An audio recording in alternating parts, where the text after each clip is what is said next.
Hello, everyone. How are you today? My name is Titi Ngwenya, Director of Communications at Fuller Craft Museum in Brockton, Massachusetts. And And I'm Sage Brousseau, Director of Education at Fuller Craft. We're welcoming you today to our craft chat, and I'm very pleased to introduce you to our guest today, textile designer Suzanne Watzman. Hi, Suzanne. Hi, everybody. So this April, Suzanne would have been scheduled as our artist in residence at the museum, but unfortunately, due to the temporary museum closure, we've had to postpone her residency. So instead, today we're bringing her to you to tell us a little bit about her practice as a textile designer and artist, and also about her recent visit to India, where she spent several weeks studying and investigating some techniques in traditional textile design. now, for those of you who are viewing, we'll be taking your questions in a Q&A after Suzanne speaks. Right now, feel free to enter your questions into the chat box. You'll see a button for the chat at the bottom of your screen, and also you'll see a chat box at the side of your screen. Thanks for joining us, Suzanne. Hi, I'm excited to be here. So can you tell us about how you got started with textile design and your process? I would say it's sort of a wiggly waggly path to being a textile designer. When I was young, I started sewing and actually got that from my grandmother, who would sew quilts. And she sewed them by hand, and they were from patches of men's suiting that she had, and there we have a photo. These were all hand done, but they're from men's suiting patches that she had in her dry cleaner's shop with my grandfather. I must have absorbed it all, not only the hand sewing and, the stitching by hand, along with the fact that she was repurposing textiles, which was totally cool for me. So that maybe infiltrated over the years, although I did finish school as a graphic designer at Rhode Island School of Design. And from there, I worked as a graphic designer, started a business, and as the industry went on, more and more, it began to lose touch. So no longer was I meeting with people, or I was touching paper, or all sorts of packaging, that actually I began to miss that. And so as time went on, I found myself taking a class here in Indigo, and in another class in dyeing textiles, and another class embroidering, all sorts of things. And at this point, this photo shows some of my early experiments with a friend with Indigo, before we ended up taking a class where I learned a lot specifically. But it's a wonderful path. And I think the first moment when I realized the switch from being a graphic designer to textile design was when I was in Vietnam, where I did a 7-month residency living there. A friend said, hey, let's go out to the silk village. We went out to the silk village, and she's ordering meters and meters of silk and scarves to match. And she turns around at one moment and says, hey, if you order, it'll be cheaper. And of course, at that moment, the epiphany was, oh yeah, I'm in the middle of silk.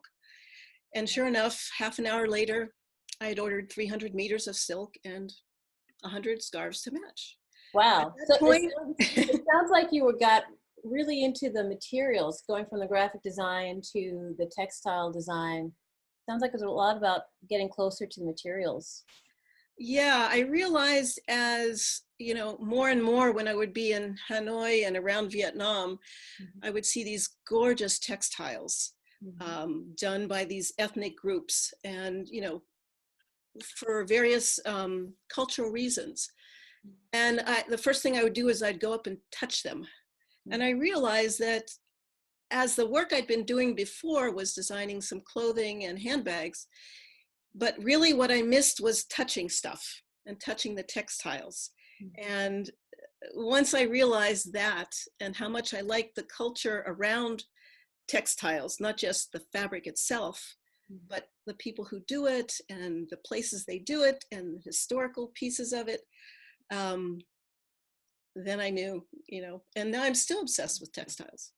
There's something that you told me once about the function of things and how that was different abroad than here, the function of textiles. Could you speak to that a little bit? Yeah, with the ethnic groups, the textiles, what was so interesting to me were the textiles were very much a part of the culture, if that's what you're thinking about, that discussion we had.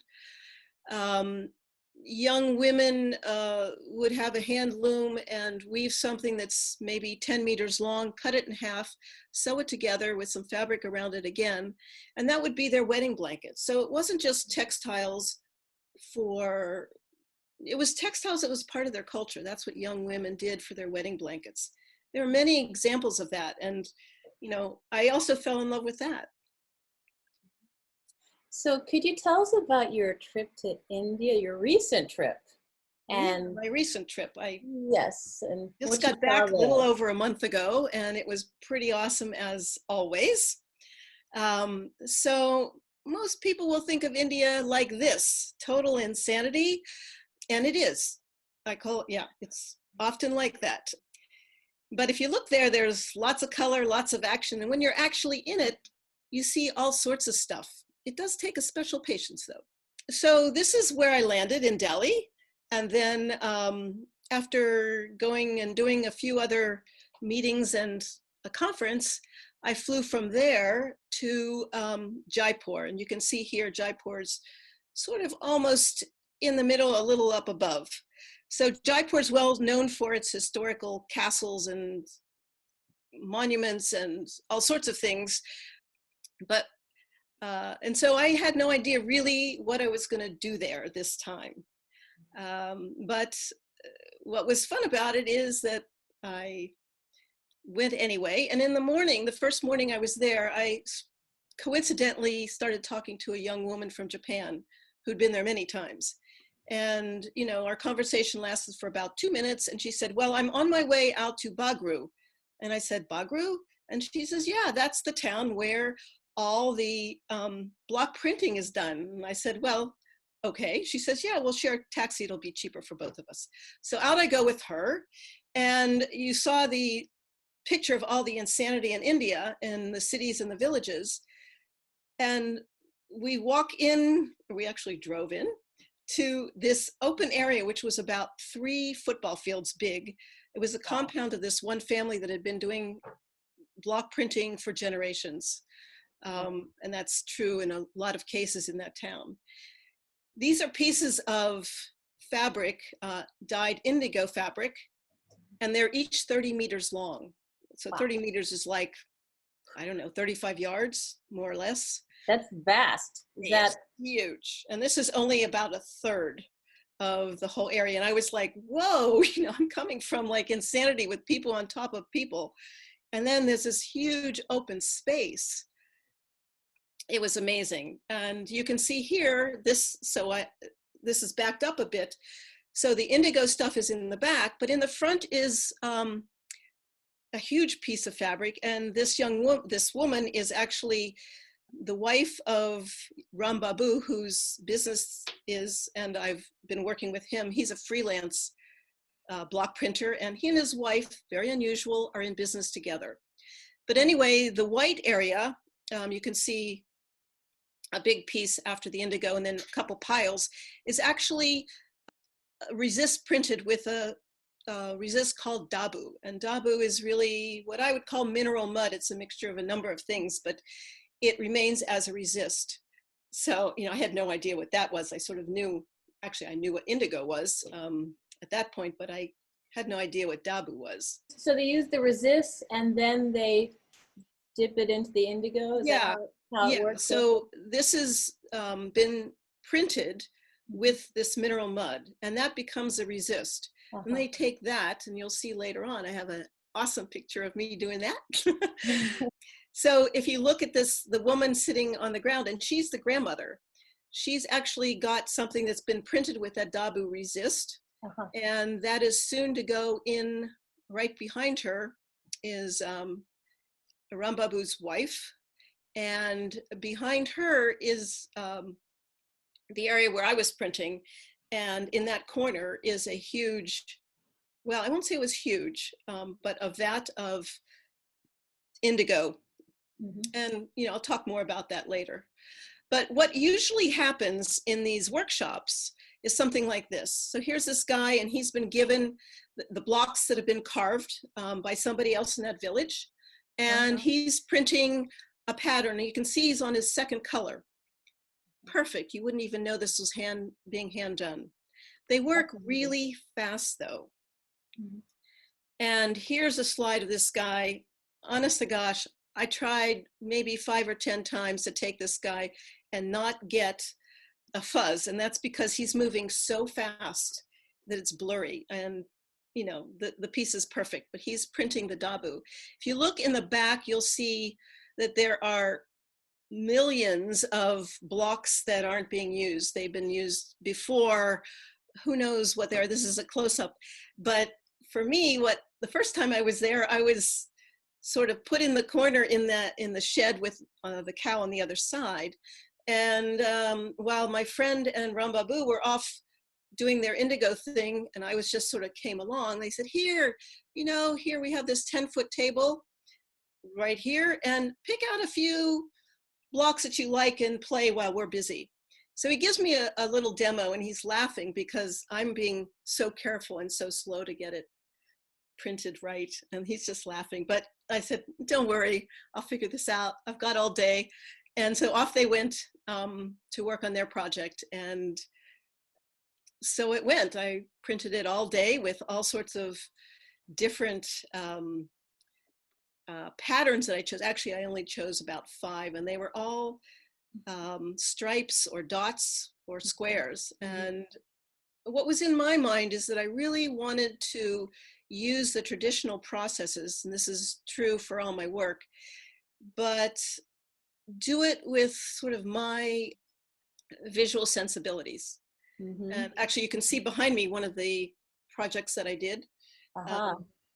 And that was just a test pattern, but in this particular one, it took me all day, but I printed and overprinted and tried different things. Yeah. It was fabulous. And they left me alone the first time. And where's the dabu? Is it someplace else, or is there?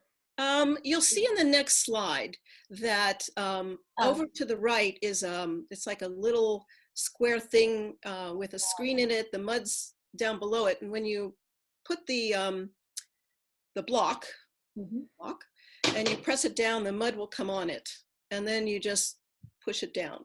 So what's different about this time is that they knew I was coming this time. Rambabu knew that I was coming. He's in the picture to the left. Sorry, I was pointing to my screen, but you can't see that. And we understand.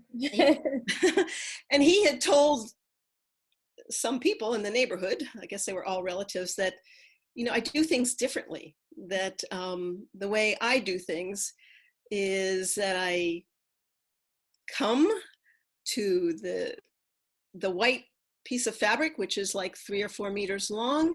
I looked around at the old blocks, picked out about 4 of them, and I just started printing. But what was different this time is I had an audience, and it was like, whoa, I'm not used to having an audience. I mean, designers, when they're often in their most creative mode, are on their own, off in their own space, doing their thing. So it was interesting. So I just had to take a breath and say, I'm going to do what I'm going to do, and don't pay any attention to those people in the corner. And yeah, you can see some of the printing that I did. So how did this whole experience change your own process, or was there anything unexpected that came that you experienced? There was a lot that was unexpected. And I probably can't even think of all that it was, but it absolutely changed my process. I loved being in the middle of the materials and the people who are, the team of people who are creating it. And it's their family. It's generations of their family. but actually getting in, getting my hands dirty, touching the materials, choosing the cotton, dyeing, you know, working with the dyes, especially natural dyes. And I got to say, I totally, it was so easy to fall in love with indigo, and I did a lot of indigo here. This is Ram Babu and his vat, which was just slightly inside the picture where you saw the cow. Wow. The cow's on the other side, by the way. And this is his vat of indigo, and it's 11 feet deep. Wow. Is that boiling? Is that hot? No, it's not hot. It's kept warm, and that's why you'll find indigo vats are buried in the earth, is to keep a steady temperature that's warm. And that's why it's easier to do indigo in climates where there's a steady, warm temperature. Steady climate. Yeah. Nice. So, and the vat, he says he keeps going for a year, although you have to feed it in certain ways. And that's a whole discussion about the technology of making indigo vats that I won't go into here now. But basically I'm putting something in the vat and he's supervising me. It was so amazing. I mean, there's a smell to indigo that's, you just know it when you smell it. When you get close, it's so great. But yeah, life-changing. And because the first time I did the tests, and so you'll see that they're getting washed now. The tests I did were only 3 or 4 meters. And that was just playing with all the different patterns that I could do, or I was playing with the different blocks. And then I had done it in Dabu. It goes outside to dry like this. This is actually after the indigo, but it dries first with the Dabu on it. Then we put it in the indigo, and then it comes out and it dries again. And then, as the previous slide was, getting it washed. But it's just, you know, for the whole process, to see the whole thing. Wow. You know, when I talk about textiles now, I feel like I really understand what it means. So back to my process. So I did the printing and the washing and the drying and the indigo dips and all that. Those are beautiful. Oh my gosh. Oh, Those are beautiful. Well, these are actually my tests. And so my process was that once I got the tests done and we dyed them and washed them and hung them up, then I would go back to my hotel, and on the floor of an open plaza area, which is beautiful in its own right, I would lay them all out and look at them. And, you know, because I wanted to pick a pattern for what I had in mind to design later on, which we'll see later on. So in the next slide, this is an example of, for instance, how I did it. I had, you know, I didn't bring materials to do this, but I had paper. So I would take 4 pieces of paper and I would sort of crop it and see what pattern I liked the most. And it may look all the same to you, but to me, little pieces were different. So once I had the pattern that I liked, I went back to the printer, Ram Babu, and we talk about it, and he'd figure out what I had done to get that pattern. Wow. It was awesome. That's great. Yeah, it was great. So this is one of the things that I printed. This is a scarf with printed in indigo and block printing. And I think the next one, so these are actually showing some of the things. So this was one pattern that I picked, and this was actually last year's and this year's as well, but this is indigo printed cotton. And if you go to the next slide, there's another item that I did was a scarf. Oh, wow. It was just so great. And they may have looked the same, but actually the patterns are slightly different. The patterns actually, as you're printing along, it changes anyway. So even though I can decide I like this best, it doesn't necessarily mean it's all going to look the same. But that's what I love about it too, is the serendipitous process. You sort of know, but you don't really know. And it's so exciting.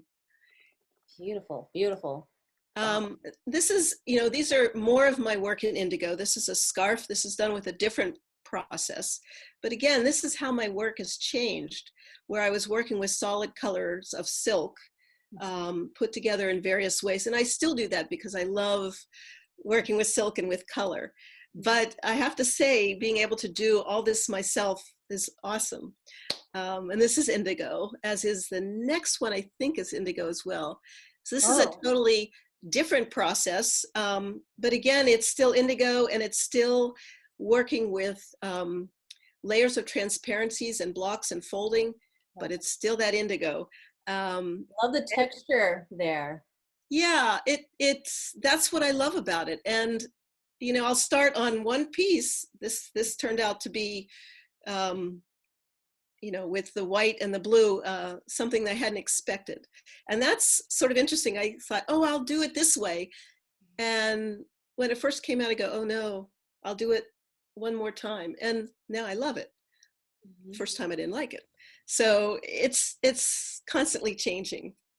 But indigo is a natural dye. And the other thing that I really found that's changed about my work is the whole idea of using natural dyes and the sustainable processes. This is another natural dye.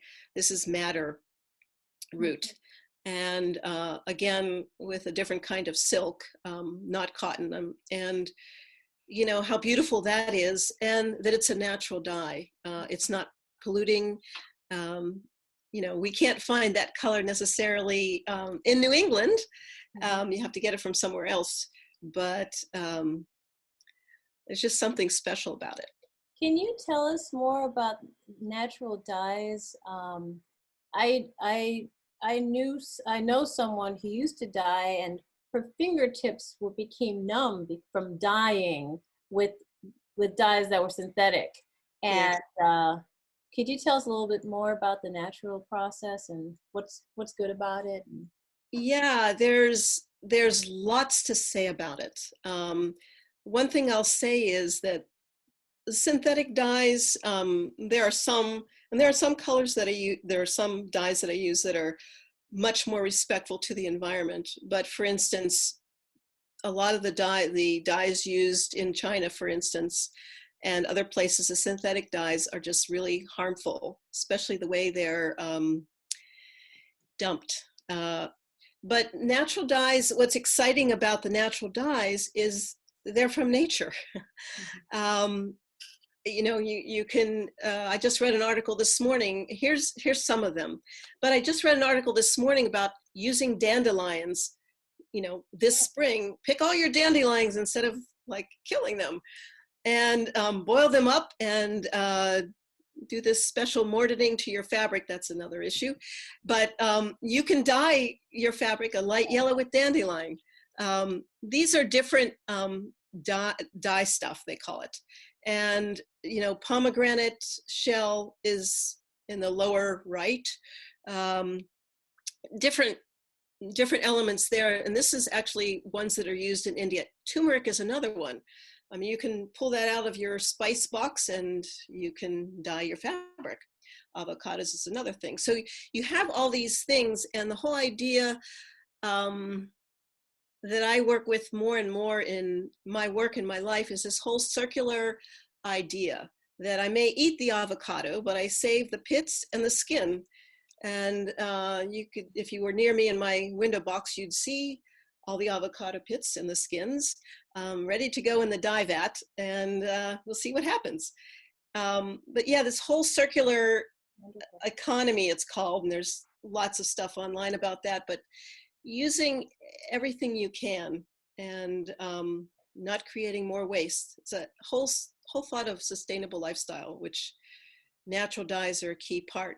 If you look in the back of this slide, I guess it would be at the top, you'll see all the colors that are possible with natural dyes. And I can tell you, it's endless. You don't miss any colors. I think the one possible drawback to natural dyeing is that it takes a lot longer.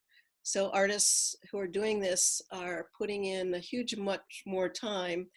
And of course, when they sell their goods, they cost more. But as people understand sustainability and the importance of that, and more the value of a natural dye on your skin and around your home and in your environment, hopefully that'll all change.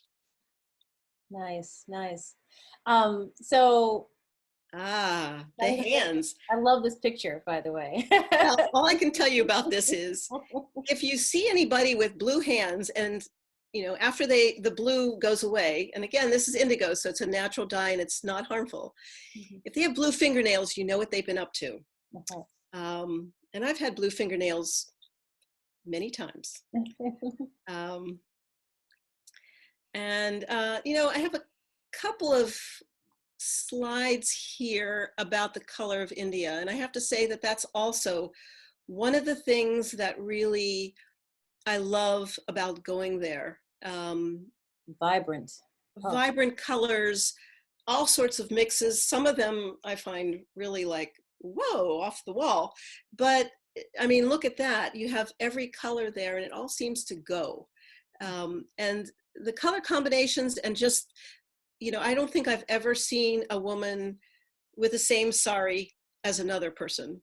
And that's amazing to me. The patterns are endless. The colors are endless. The designs are endless. And it's all happening on the streets, in the stores, everywhere. Wow. It sounds like it was a fabulous trip, an amazing trip. And really glad that you were able to share it with us. I want to make sure that we leave some time for some Q&A, because I know there are folks who are very curious about, your process. So I'll turn things over to Shades. To Sage. I'm going to leave this picture up here because I love this one. Yeah, me too. So we have a couple questions about your use of natural dyes and the process, and if you use a mordant with natural dyes and if they fade, and maybe you can kind of tell us a little bit about what a mordant is for those of us who don't know. Okay, so a mordant is actually a powder or something that helps let's see, how do I talk about it? That you soak your fabric in, and you soak your fabric in a mordant. It's called mordanting your fabric, and you do this because it helps the color of the natural dye and also the color fastness. If you dye something, like people have often said, oh, I'll use purple cabbage, and you will get a color from purple cabbage on a piece of fabric, but it's a fugitive dye, which means it'll disappear in sunlight pretty quickly. Although I have to say that indigo does, over time, depending on the quality of indigo you use, it also will fade slightly. Okay. But mordanting your fabric for natural dyes is a really important piece. And in the beginning, I was like, oh no, not another step. But actually, it's not that hard. You can take alum from your spice box and mix up a simple mixture. And this is all online. And, create a solution, soak your fabric in it for up to 24 hours, dry it, and then whatever natural dye you use, whether it's avocado, pomegranate, madder root, lac, whatever your choices of dye stuff, it'll stay longer. And depending also on the different mordants you use, you can create from one thing like lac, different mordants will create different ranges of colors in that, with that dye. It's amazing. So it's a step before dyeing. Yes. Using a mordant. And what about, before you went to India, did you have an idea of what items you would make with the fabric once you came back, or did it change over time? What did you plan to do with the fabrics once you brought them home? What did I plan? The first time I went, I had no plan. And I wasn't sure, but I ended up wanting to make something that I used. Of course, that's always the way it is with whatever I'm doing these days. And I thought that that pattern would be gray as a shirt or a scarf because it was cotton. The second time I had a better idea of that I wanted to do another shirt, but I wanted to change the pattern, but I wasn't sure what the pattern would be. And I've learned to live with that not knowing kind of thing, because I could plan it all out before I went to India and get there, and those blocks wouldn't be there. So if I'd used blocks that had bigger circles or bigger stripes, it might not have been appropriate for what I was trying to make. And it might have turned out to be all scarves or a pair of pants or something.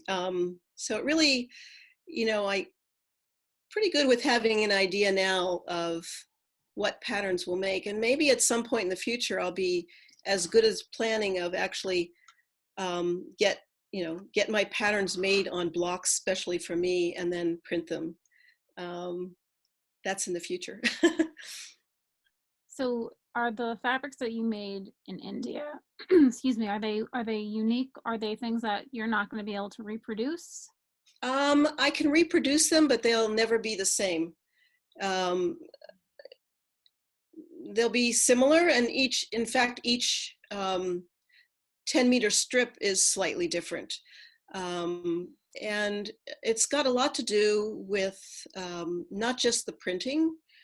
It could be the temperature of the dye vat. It could be the time it is in the year of the life of that dye vat.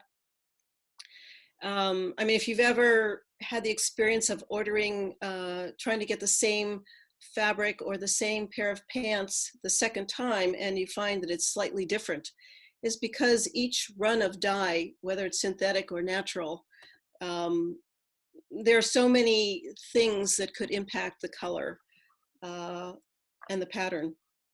So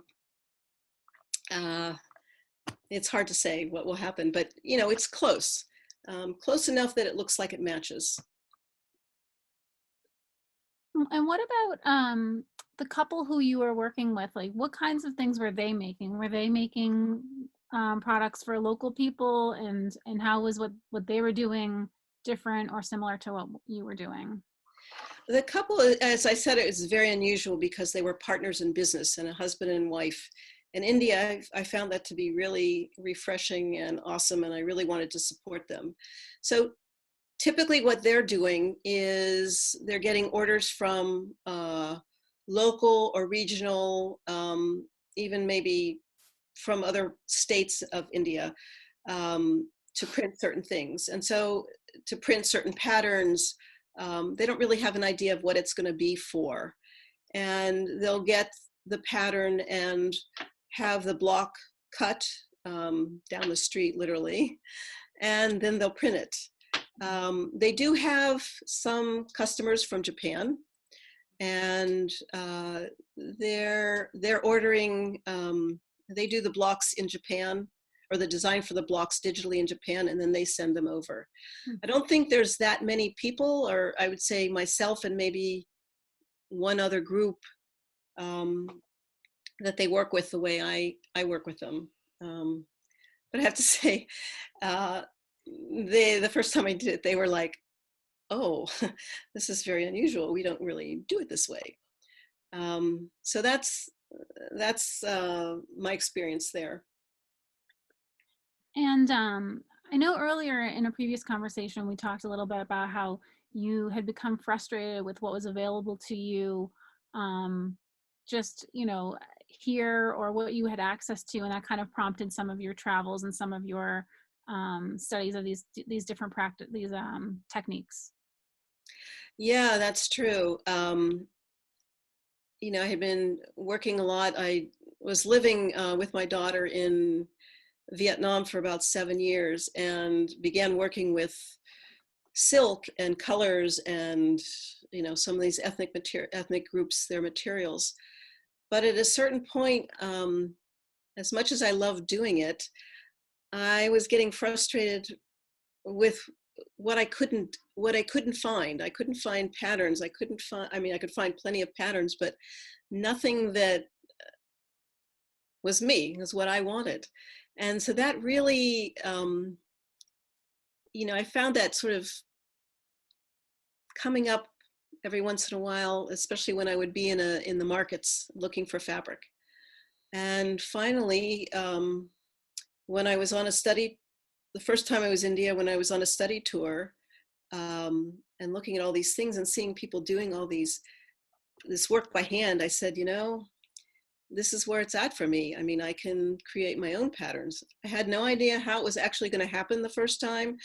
Just sort of fell into it when I met that young woman and we went out to Bagru for the first time. But, I could see it was possible. And that was like so exciting to me. It was like revived my excitement about doing textiles. Oh, Nice. wow. So there's another question just about workshops, and I'm going to take a moment to plug both Suzanne and the museum. In the fall, I do have Suzanne scheduled to teach an Indigo shibori workshop. Presumably will be open by then, and everyone will feel safe to be gathering in groups of smallish sizes. So that is something we all have to look forward to in September, mid-September. And that we have done the classes here before, and I think they were pretty enjoyable. Do you want to mention a little bit about what your students do in those classes? Yeah, it's a day-long class, and I ask everybody to bring a few things, but mostly I provide everything. But I do ask that you bring something that you want to modify with Indigo, along with wearing something that you don't mind getting dyed or getting dyes on. And basically we start out, I talk a little bit about the history of Indigo, which if anybody's interested, it is awesome. It's fascinating.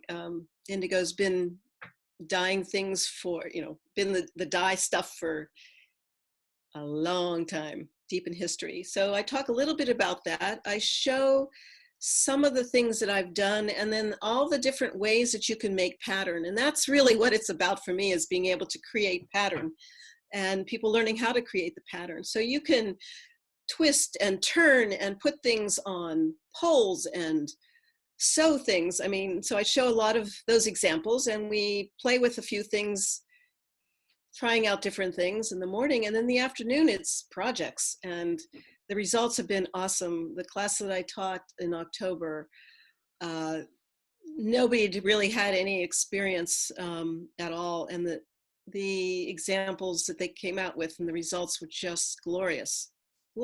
They were beautiful. So it's a lot of fun, and you get inspired by other people, and I have books and ideas, and everybody's talking and designing, and it's just so much fun. And so we do have some, well, when the museum was open, we do have some of your scarves and other things on sale in the museum shop. But where else can people find your products and your work? Well, you can go to my website, tamarindesign.com. I will say, as every artist who's working hard on their work, that my website is not up to date, but my new things are not on there yet. But that's my next week's project, is to be photographing stuff. But I can send you photographs of things. But yes, it's also in, well, I would say I was going to have an exhibit, but that's not happening either. So yeah, contact me directly or through my website, and that'd be great. Is it I just gave the website, but I think I might have misspelled. Is it TAMRAY? No, it's TAMARYN design.com. That's actually my daughter's name, and she's Chief Inspiration Officer. So, although she would deny every bit of it at this point. That's fantastic. Do we have I think I have covered most of the questions that were asked. If anyone else has a last minute question, we can try and get it in. Otherwise, Titi, did you have anything else to wrap up our conversation? Well, no, just to thank you, Suzanne. This has been great. Thank you so much for sharing your experience with us. And I've learned a lot, definitely a lot about indigo printing and natural dyes and the whole experience. So thank you so much. You're our very first virtual artist chat. So Yay! I'm Well, giving I have to say it was a lot of fun. And, you know, I could talk for another few years about this, but I'll let everybody rest on it. But yeah, natural dyes are just so exciting. And indigo is awesome. well, Thank you all for coming. I hope to see you soon in a class or when I have open studios at my home in Cambridge. And thank you, Sage and Titi. It was so much fun. it was a pleasure. Thank Yeah. you. And just remember, folks, we'll have a recording of this whole conversation on our website at fullercraft.org.